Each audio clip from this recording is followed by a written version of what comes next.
နေပါကျွန်တော်တို့မြန်မာ web designer ကလူကားဖြစ်ပါတယ်ဒါကျွန်တော်ရဲ့ Facebook ပါ fb.com/luka ကျွန်တော်အရင်တစ်ခေါက်ကရေးတာဒီမှာဒီလိုမျိုးပြီးတော့ပြီးရမှာ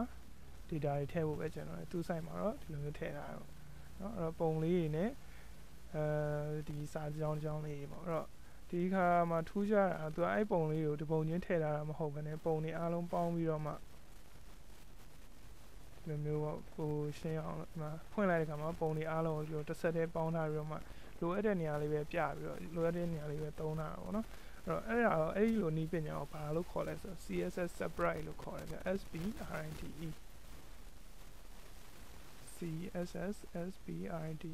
CSS Sprite လို့ခေါ်တယ်နော် Google မှာတော့ထိုက်ရှာကြည့်လိုက်ပေါ့အသေးစိတ်သိချင်တယ်ကျွန်တော်လည်းရှင်းပြအောင် CSS Sprite ဆိုတာကြတော့ဒီလိုမျိုးပုံတွေကိုတီးတဲ့ပုံတွေဆိုရင်တက်ခါစာပါကိုသွားပြီးတော့တောင်းအောင်မလုပ်တော့ပဲနဲ့ဟိုမှာပုံလေးများတဲ့အခါကျတော့ဒီပုံလာပါအောင်နောက်တစ်ပုံယူပါအောင်နောက်တစ်ပုံယူပါအောင်နဲ့တက်ခါ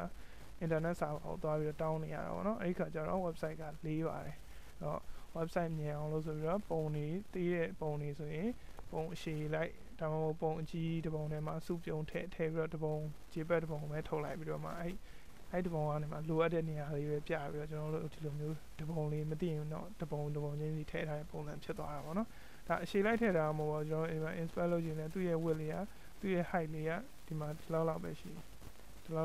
နော်အရောင်ချဲသွားတဲ့လောက်ပဲရှိအဲ့တော့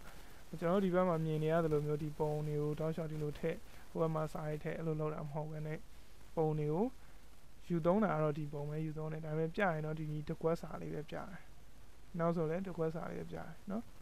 အဲ့တော့မမှားပါစေနဲ့ဒီ SIO ဒီဘက်မှာထပ်သုံးရင်လည်းသုံးလို့ရတယ်ဒီဘယ်နေရာပဲဖြစ်သုံးလို့ရတယ်အဓိကဒီတပုံပဲလိုအပ်တော့တယ်အဲ့ဒါကို CSS Sprite နည်းပညာလို့ခေါ်ပါတယ်အဲ့ဒီလိုလုပ်ခြင်းအပြင်ပုံကိုတပုံပဲတောင်းရတော့မယ်ဒီ internetဒီ browser တွေကနေပြီးတော့ internet စာပါကိုဒီ CSS feature ဆိုတဲ့ပုံကြီးတပုံပဲပေးပါဆိုတော့ကျန်တာသူကြိုက်တာသူပြန်ထည့်သွားမယ်ဆိုပြီးတော့တပုံပဲတောင်းရတာခါကျတော့ website ကမြင်သွားတာပေါ့နော်ဒါလည်းနည်းပညာတစ်ခုပါပဲအဲ့တော့အဲ့ဒီနည်းပညာကိုလည်းကျွန်တော်တို့အခုသင်ရတော့မယ်အဲ့တော့ဒီဟာကိုအရင်ဆုံး data တွေထည့်မယ် data တွေထည့်ဖို့တော့ inspect element လုပ်လိုက်တော့ပုံပေါ်မှာအရောင်လိုက်ချိန်သွားတာတစ်ချက်ကြည့်နော် P တစ်ခုဆိုရင်အပေါ်ကတစ်ကြောင်နောက် P တစ်ခုဆိုရင်နောက်တစ်ကြောင်နောက် P တစ်ခုဆိုနောက်တစ်ကြောင်ဒီ class တွေကိုခဏမေ့ထားပါနောက်မှကျွန်တော် CSS Sprite ကြောင့်ဒါထည့်ထားတာပါအဲ့တော့ဒီစာကိုကူးလိုက်မယ်ဟိုကအတူတူပဲเนาะအပေါ်ဟာနဲ့အတူတူပဲဒီကျွန်တော်တို့ cyber right ရဲ့ h3 ရဲ့အောက်မှာဒီဆိုပြီးတော့တစ်ခုထည့်လိုက်မယ်နောက်တစ်ကြောင်ထပ်ကူးမယ်နောက်တစ်ကြောင်မှာ P နဲ့ထည့်မယ်အဲ့ဒီလိုနဲ့အားလုံးကိုထည့်သွားပြီပါအဲ့ကျွန်တော်ဒီမှာအားလုံးကို P နဲ့ထည့်ပြီးသွားထည့်ပြီးသွားတဲ့အခါမှာကျွန်တော် refresh လုပ်ကြည့်လိုက်တော့ဒီလိုမျိုးထွက်လာအဲ့တော့ bound ခတ်ဖို့လိုသေးတယ် bound ခတ်တဲ့ဟာကိုကျွန်တော်ဒီဘက်မှာရေးထားပူးတာအဲ့တော့ inspect element လုပ်မယ်ဘာ class သုံးတာလဲဆိုတော့ class block ဆိုပြီးတော့သုံးတာအဲ့တော့အဲ့ဒီမှာလဲကျွန်တော်ဒီကောင်တွေအားလုံးခုနထည့်ထားတဲ့ P အားလုံး cat လုပ်လိုက်ပါပြီးရင် section section class block ရေးလိုက်ပါ section မပိတ်ခင်မှာခုန P ကိုပြန်ပြီးတော့ paste လုပ်ချပေးပါဒီမှာညီအောင်ညိက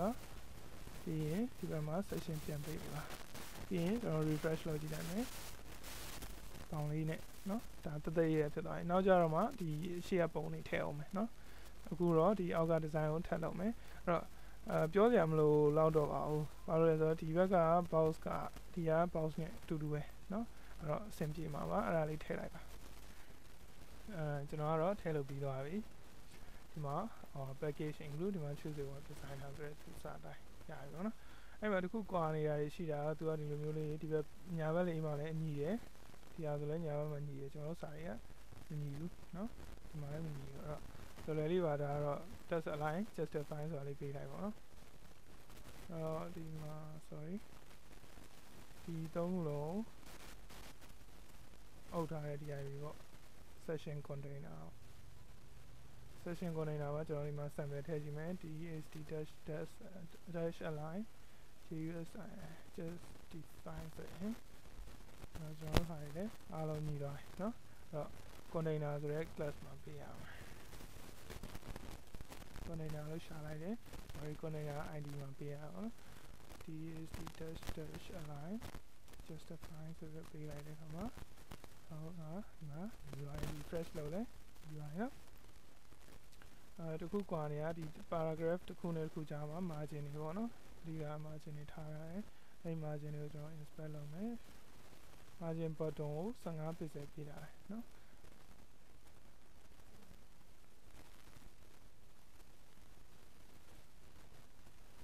ဒီမှာ middle ရဲ့ထဲက p လို့ပေးလိုက်ရပါတယ်နော်သူကတော့ class သုံးတဲ့အတွက်ကြောင့် class ထဲက p လို့ပေးထားကျွန်တော်တို့က sorry middle ကိုရှာလိုက်မယ် midt အဲ့ဒီ middle ကိုတွေ့ပြီအဲ့မှာhash midd ရဲ့ middle ထဲက p margin 00 15 pixel 0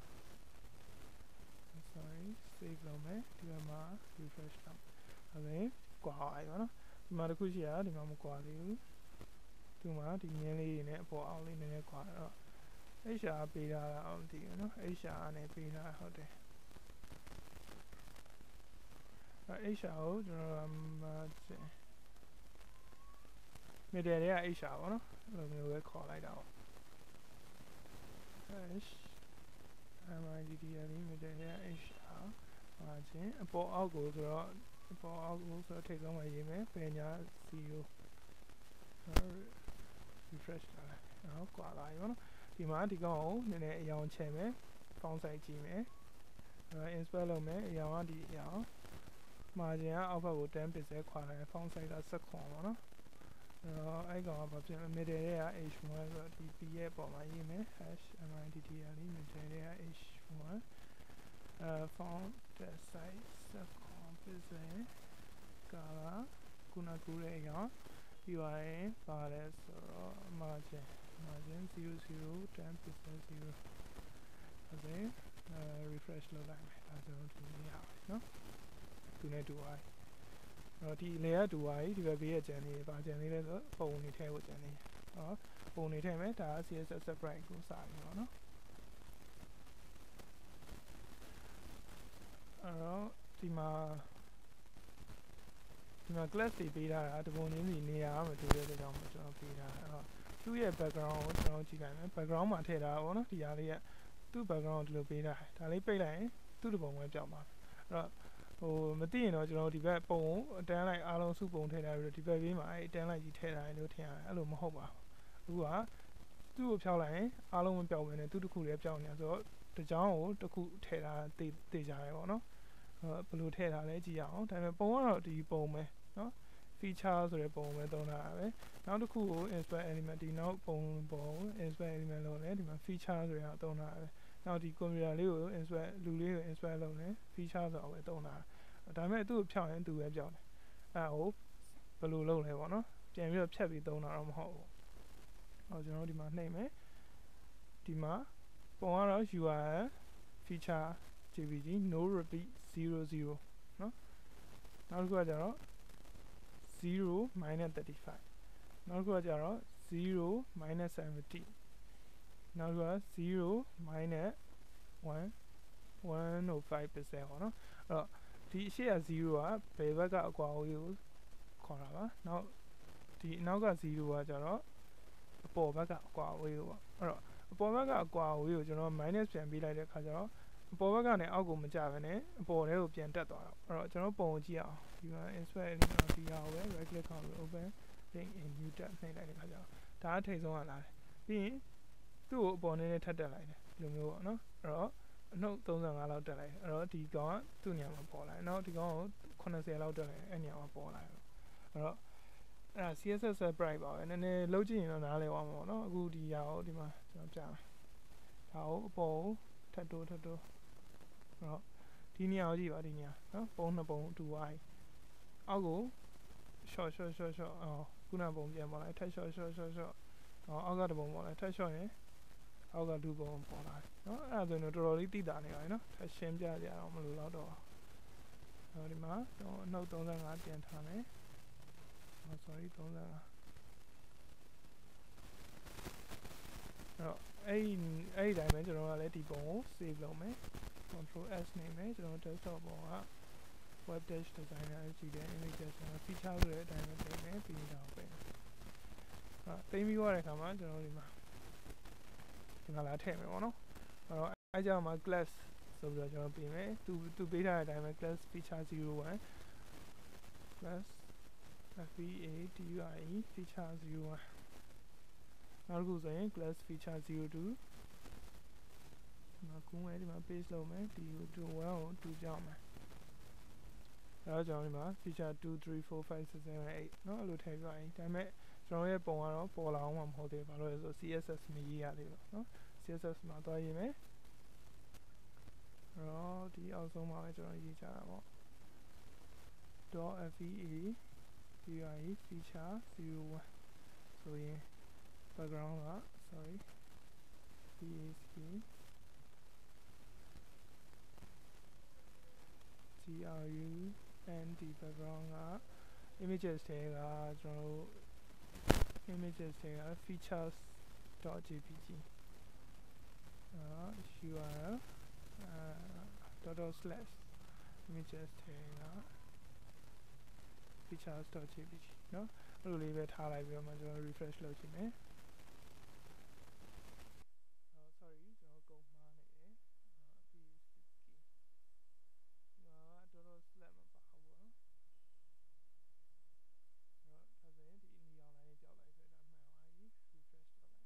အဲ့တော့ဒီမှာနောက်ခံကဒီလိုကြီးပေါ်တယ်တောက်လျှောက်ကြီးပေါ်နေနော်အဲ့တော့ကျွန်တော် repeat မလုပ်ချင်ဘူးသူကတောက်လျှောက်ပေါ်နေဆိုတော့ဖျောက်ချင်တယ်ဆို no dash repeat ထည့်ပေးလိုက်ပါပြီးရင် refresh လုပ်လိုက်ပါ refresh လုပ်လိုက်တော့ကျွန်တော်ဒီနားမှာပဲဒီပုံလေးပဲပေါ်လာတာเนาะအဲ့ကြောင့်မှကျွန်တော် width တွေ height တွေချိန်မယ် width တွေ height တွေအဲ့တော့ feature 1 တိုင်းကျွန်တော် width တစ်ခါ height တစ်ခါ width တွေလိုက်ပေး height တွေလိုက်ပေးပေါ့နော် feature 2ဆိုလည်း width တွေ height ပေးအဲ့လိုမလုပ်ချင်တဲ့အတွက်ကြောင့်မလို့ကျွန်တော်တို့ဒီ section class block ဆိုတဲ့အထဲမှာကျွန်တော် class နောက်တစ်ခုသုံးပြီးတော့သူ့ထဲက PE အားလုံးကို height ဘလောက်ပေးလိုက်ပါဆိုပြီးသုံးမှာပေါ့နော်အဲ့ဒါကြောင့်မလို့ကျွန်တော်ဒီမှာသူ့ကို inspect လုပ်ကြည့်လိုက်တဲ့အခါမှာဒီမှာသူကဒီတစ်ခုကို block ရယ် plan ရယ်ဆိုပြီးတော့ class နှစ်ခုသုံးတာပေါ့နော်အဲ့ plan ကိုကြည့်လိုက်တဲ့အခါမှာကျတော့ padding ကိုဒီလောက်ပေးထားတယ်နော် padding မပေးရင်အပေါ်မှာစာရေးပြောင်းကုန်တယ်ပေါ့နော်အဲ့ height ကိုဒီလောက်ပေးတာ height မပေးရင်ပုံတွေကအပြည့်မပေါ်အဲ့ကျွန်တော်တို့လည်းအဲ့လိုပေးမှရအောင်ပေါ့နော်ဒီမှာ class plan ဒါမှမဟုတ်ကိုယ့်ကိုကြိုက်တဲ့ name ပေးပါဒါ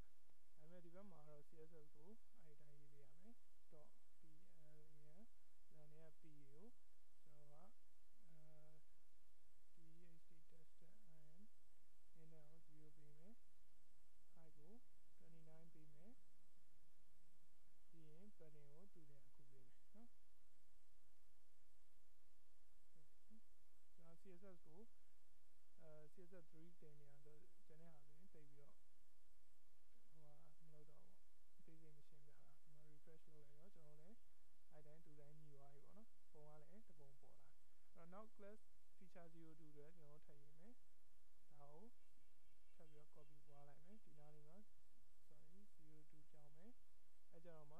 no repeat ဒီကောင်00ထည့်လိုက်ရတယ်နော်00ထည့်နောက်တစ်ခုကကျတော့ဘယ်လောက်လဲဆိုကျွန်တော်ကြည့်ခဲ့တဲ့အတိုင်း0ရယ်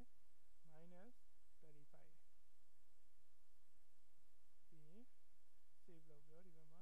refresh လာတော့လည်းနောက်တစ်ပုံပေါ်သွားပြီအဲ့တော့ဘာလို့ minus 35ဟိုဟာဖြစ်ရလဲဆိုတော့ကျွန်တော်တို့ Photoshop ဖွင့်ပြီးတော့တိုင်းကြမယ်အဲ့တော့ဒီမှာ Photoshop ဖွင့်လိုက်ပြီ Photoshop ဖွင့်ပြီးကျွန်တော်တိုင်းကြည့်လိုက်တဲ့အခါမှာဒီကနေ